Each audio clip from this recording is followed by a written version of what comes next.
Hello friends, स्वागत है आपका अपने चैनल फैक्ट्स आर रावली में। आज का हमारा विषय है lost city of monkey code, जिसको कुछ लोग बाग हनुमान से भी जोड़ते हैं। ला सिउडाड ब्लैंका, इसको स्पेनिश में व्हाइट सिटी के लिए कहा जाता है। एक प्रसिद्ध बस्ती थी जो पूर्वी होंडुरस मध्य अमेरिका के मॉस्किटिया क्षेत्र में स्थित थी। चार्ल्स लिंडबर्ग ने होंडुरस में मॉस्किटिया के जंगलों के ऊपर एक अपनी उड़ान के दौरान दावा किया कि उन्हें बंदर भगवान का खोया हुआ शहर की एक झलकी मिली, जहां लोक कथा कहती है कि स्थानीय लोग विशाल बंदर मूर्तियों की पूजा करते थे। थियोडोर मोर्डे, एक अमेरिकी साहसी, ने लिंडबर्ग द्वारा दी गई सलाह पर काम किया और दावा किया कि उसने अंततः 1940 में खोया हुआ शहर ढूंढ लिया था। उन्होंने दावा किया कि स्थानीय भारतीयों द्वारा एक वानर की विशाल मूर्ति की एक बलि दी गई थी। हालांकि इससे पहले कि वह एक सटीक स्थान पर घोषणा कर पाता, लंदन में एक कार द्वारा उसकी हत्या कर दी गई। मोर्डे मूल रूप से व्हाइट सिटी की तलाश में थे, जो देवता और सोने की एक छिपी हुई शरण स्थली थी, जिसकी रिपोर्ट सबसे पहले हर्नान कॉर्टेज ने दी थी।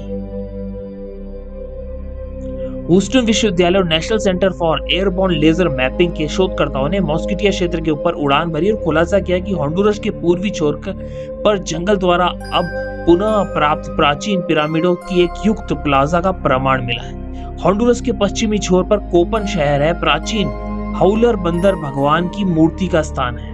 हाथ में गदा और वानर मुख वाला यह वानर देवता भारतीय महाकाव्य रामायण के हनुमान जैसा दिखता है। रामायण के किष्किंधा कांड में पेरू और दक्षिण अमेरिका आदि के त्रिशूल का वर्णन है।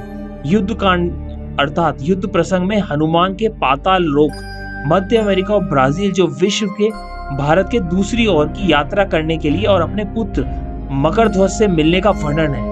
पाताल के राजा को मारने के बाद हनुमान ने एक नया शासक नियुक्त किया और अपने पुत्र मत्स्य वल्लभ यानी मकरध्वज को उस राज्य के शासक का रक्षक बनाया। तब से उस राज्य के लोगों ने हनुमान को भगवान के रूप में पूजा करना शुरू कर दिया। यह कारण हो सकता है कि मध्य और दक्षिण के प्राचीन अमेरिकी अपने सभी देवताओं की मूर्तियों को लाल रंग से रंगते थे। हनुमान की मूर्तियों के समान लाल नारंगी रंग में रंगी हुई पेरू के वैदिक हवन कुंड की खोज भी इस क्षेत्र के वैदिक प्रभाव का एक और प्रमाण कहती है। अपने अभियान के बाद मॉर्डर ने खंडरों के सामने आने वाली पहले दलदलों, नदियां, पहाड़ों के ऊपर मीलों की यात्रा करने का वर्णन किया, जिसकी व्याख्या उन्होंने एक दीवार वाले शहर के अवशेषों के रूप में की थी। उन्होंने बड़ी खंडहर इमारतों के सबूत होने का दावा किया और कहा कि उन्हें गाइडों ने उन्हें बताया कि यहाँ एक मंदिर है जिसमें एक बड़ी सी सीढ़ी है जो बंदर भगवान की मूर्ति की ओर जाती है। मॉर्डे के अनुमान लगाया कि देवता हिंदू देवता हनुमान के समांतर एक अमेरिकी थे, जिनके बारे में उनका कहना था कि वह ताकत और साहस के अद्भुत कारनामों में अमेरिका के पॉल बुरियान के समकक्ष थे। मॉर्डे को बताया गया कि मंदिर में बंदरों के पत्थर के पुतले से सुसज्जित एक लंबा सीढ़ीदार दृष्टिकोण था। मंदिर का हृदय एक ऊंची पत्थर पर मंच था, जिसका वह स्वयं बंदर भगवान की मूर्ति थी। पहले यह यज्ञ स्थल हुआ करता था।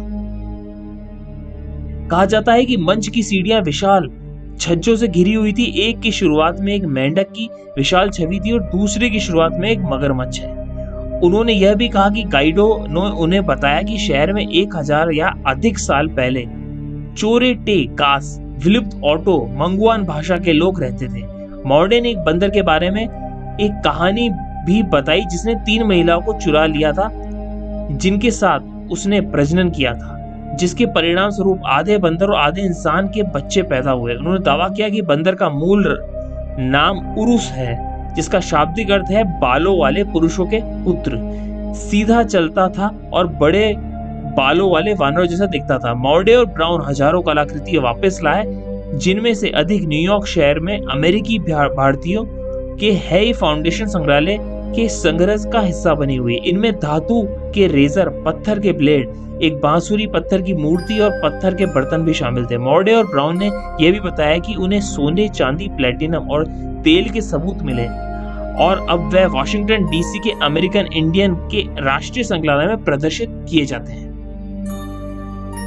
ऐसी और रोचक जानकारी जानने के लिए जुड़े रहना चाहिए। लाइक, सब्सक्राइब और नए वीडियो नोटिफिकेशन के लिए बेल आइकन दबाना ना भूलें। आपका दिन शुभ रहे। धन्यवाद।